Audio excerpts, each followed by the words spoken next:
मेरा एक बच्चा घर पर है, वो रात दिन यहाँ रोता है। वो कहता है कि मम्मी पता नहीं कब आएगी कब नहीं आएगी।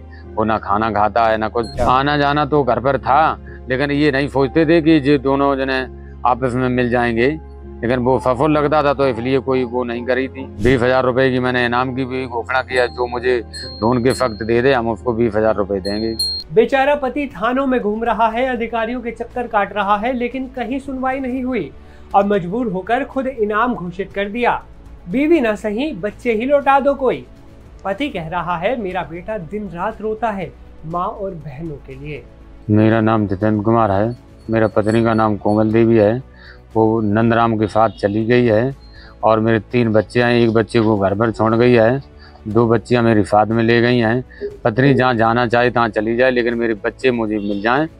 और पुलिस ने अभी तक कोई ऑब्जेक्शन नहीं उठाया। उन्होंने गुमशुदगी मेरी लिख दी है और हम बेर जाते हैं थाने, तो वहाँ से कुछ मुझे मिलता ही नहीं है। हम अपने ऐसे लौट आते हैं। फिर मेरे बच्चों को, मेरा एक बच्चा घर पर है, वो रात दिन यहाँ रोता है। वो कहता है कि मम्मी पता नहीं कब आएगी कब नहीं आएगी।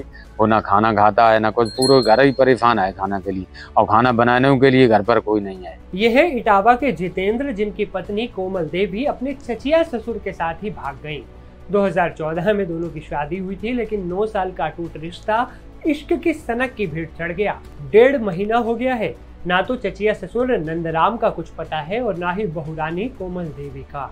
नंदराम चचिया सफल लगते हैं और पारिवारिक के हैं। आना जाना तो घर पर था, लेकिन ये नहीं सोचते थे कि ये दोनों जने आपस में मिल जाएंगे। लेकिन वो सफल लगता था तो इसलिए कोई वो नहीं करी थी कि वो हो जाता। लेकिन पता नहीं अचानक में क्या हुआ क्या नहीं हुआ, कुछ समझ में नहीं आई। किस लिए चली गई किस लिए नहीं गई।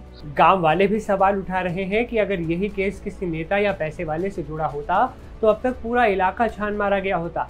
लेकिन जब एक आम आदमी फरियाद करता है तो बस आश्वासन मिलते हैं। उधर जितेंद्र के पिता और कोमल देवी के असली ससुर श्याम किशोर बिरादरी में हो रही अपनी फजीहत से बिल्कुल टूट चुके हैं। हमारा नाम श्याम किशोर है और हमारे बड़े लड़के की बहू है। 2-3 बच्चे हैं। बड़ा वाला बच्चा घर ढिल गई। 2 नातने हमारी साथ ले गई है। जो साथ में गई है वो नंदराम है, हमारा घर का है, छोटा भाई लगता है। इसलिए मैं नहीं समझते थे कि मतलब ये ऐसा काम क्या करेगा। लेकिन इसमें जो है ना, जो गई है हमारे पूरे परिवार का इसमें हाथ है। ले गए हैं, परिवार वाले हंसते हैं हमारे सामने, हमको बहुत दुख होता है। हमारी मांग सर ये है कि हमारी 2 नातने मिल जाए, बहू भी मिल जाए। बहू अगर राजी है तो घर पर रहे, अगर जैसे नहीं राजी हुए तो बच्चे हमारी दे देवे, तो आप चाहे कहीं चले जाए और बच्चे हमारी मिल जाए, हम उसको 20,000 रुपये इनाम देंगे ढूंढने वाले को। छोटा भाई परिवार का है ब्रजमोहन और उसका लड़का है विकास। इन दोनों का उसमें पूरा हाथ है। वही छोटी बहू हमारी लड़के की, वो भी ले गए। 7 महीने बाद उसका मतलब नाम दर्ज हुआ, खुला है। इटावा पुलिस कभी चंबल के डकैत पकड़ती थी और आज एक परेशान आदमी की बीवी तक नहीं खोज पा रही।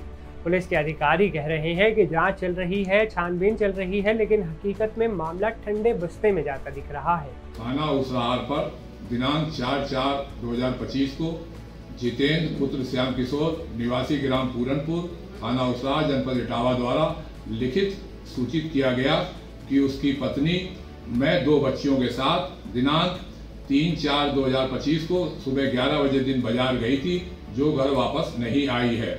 इस संबंध में तत्काल थाना उसरार पर गुमशुदगी दर्ज की गई तथा पुलिस द्वारा टीम बनाकर निरंतर महिला व बच्चियों की तलाश की जा रही है। अब सवाल ये है कि क्या इनाम रख देने से कोई बीवी और बच्चों को वापस ला पाएगा? क्या पुलिस अब जागेगी या फिर इश्क के इस बुखार को ठंडा पड़ने देगी? आपका क्या कहना है दोस्तों, नीचे कमेंट में लिखिए। वीडियो पसंद आया हो तो लाइक ठोकिए और चैनल को सब्सक्राइब करना मत भूलिएगा। मुझे असीम को दीजिए इजाजत। नमस्कार।